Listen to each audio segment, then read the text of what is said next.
अखिल भारतीय राठौर क्षत्रिय महासभा के चुनाव राठौर मांगलिक भवन अंतिम चौराहा पर सर्वसहमति से निर्विरोध संपन्न हुए। 15 अप्रैल को नामांकन प्रक्रिया प्रारंभ की गई। नामांकन प्रक्रिया में पूरे भारतवर्ष मध्य प्रदेश, उत्तर प्रदेश, राजस्थान, महाराष्ट्र, कर्नाटक, हरियाणा, उड़ीसा, गुजरात, पश्चिम बंगाल एवं दिल्ली से आए सदस्यों ने नामांकन दाखिल किया।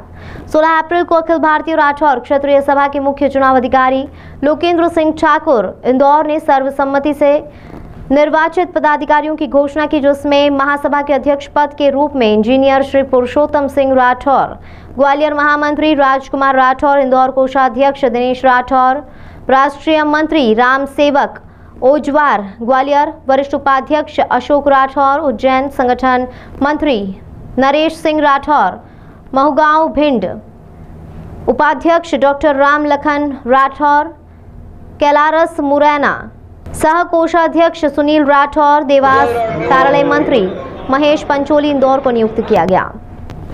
और सर्वसम्मति से यहाँ पे एक निर्वाचन प्रक्रिया संपन्न हुई है। क्या कहना चाहेंगे? एक अच्छा मैसेज अन्य समाजों के लिए भी राठौर समाज ने दिया है, क्या कहना चाहेंगे इस पर?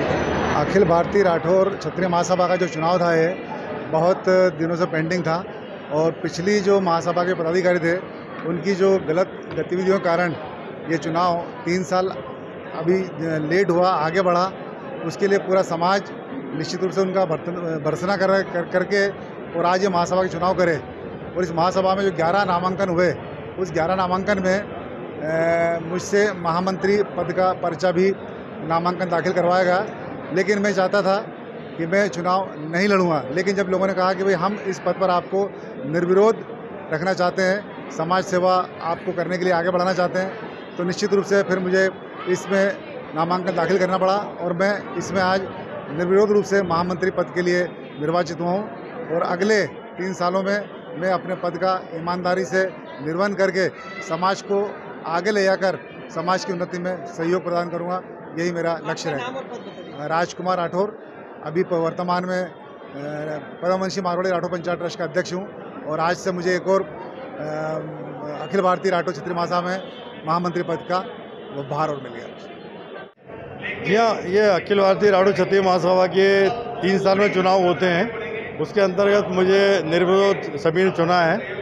खुशी की बात है। हम लोग अपने समाज को काफ़ी आगे ले जाना चाहेंगे। हमारे पुराना कार्यकाल ठीक नहीं रहा है, तो सभी ने मिलके हमारे जो टीम बनी है 11 लोगों की, वो सब समाज सेवी हैं। तन मन धन से काम करेंगे हम लोग और अपने समाज को आगे ले जाएंगे। राजनीतिक क्षेत्र में हम लोग बहुत पिछड़े हुए हैं, उसके लिए व्यापक प्रचार करेंगे। हम लोग सभी से मिलेंगे। दरअसल कल 15 अप्रैल को नामांकन प्रक्रिया रखी गई थी। उस नामांकन प्रक्रिया में बहुत सारे नाम हमारे पास विभिन्न पदों के लिए आए थे। चूँकि 11 पदों के चुनाव होना थे, 11 पदों में हमारे मुख्य जो अध्यक्ष हैं, महामंत्री, कोषाध्यक्ष, सह सचिव और उपाध्यक्ष के रूप में और 6 प्रबंध कार्यकारिणी के सदस्यों को चुनाव होना था। और उस चुनाव में हमारे पास 11 से अधिक नाम आए थे। चूँकि 11 से अधिक नाम की दशा में चुनाव में अधिकांश लोगों ने आपस में चर्चा की और सर्वसम्मति से निर्णय लिया कि चुनाव की स्थिति ना बने, और सर्वसम्मति से यहाँ पर निर्णय पारित हुआ।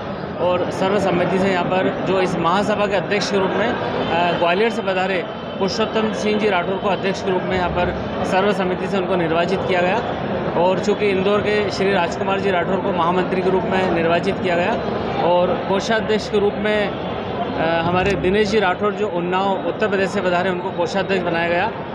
और वरिष्ठ उपाध्यक्ष के रूप में हमारे अशोक जी राठौर जो गुना वाले जिनको नाम से जाना जाता है, जो उज्जैन से पधारे उनको वरिष्ठ उपाध्यक्ष रूप में, और साथ ही राष्ट्रीय मंत्री श्री राम सेवक ओजवार जी को राष्ट्रीय मंत्री के रूप में लिया गया। और सुनील कुमार राठौर जी भरूच जो गुजरात से पधारे हैं उनको कनिष्ठ उपाध्यक्ष के रूप में लिया गया है। और महेश पंचोली इंदौर की जिनको कार्यालय मंत्री बनाया गया है, जो महासभा का कार्यालय का संपादन करेंगे। सुनील जी काटाफोड़ देवास से पधारे हैं, उनको सह कोषाध्यक्ष रूप में बनाया गया है। और राम लखन कैलारस जिला मुरैना से जो पधारे हैं उनको भी कनिष्ठ उपाध्यक्ष के रूप में लिया गया है। और रणवीर सिंह जी राठौर दिल्ली से हैं, जिन्हें शिक्षा एवं सांस्कृतिक मंत्री के रूप में बनाया गया है। इस तरह से 11 पदों पर यहाँ पर सर्वसम्मति से निर्णय लिया गया। जिस तरह से निर्विरोध निर्वाचन हुआ है, तो क्या एक अच्छा संदेश पूरे दूसरे समाजों के लिए भी जाएगा कि मिलजुल के आपस में इस तरह से? हाँ, निश्चित रूप से इस तरह की ही प्रथा परंपरा होना चाहिए। हमें चुनाव से बचना चाहिए अगर निर्विरोध और अगर इस तरह से सर्वसम्मति से निर्णय होता है, निश्चित ही हमारे समाज और देश के लिए अच्छा रहेगा।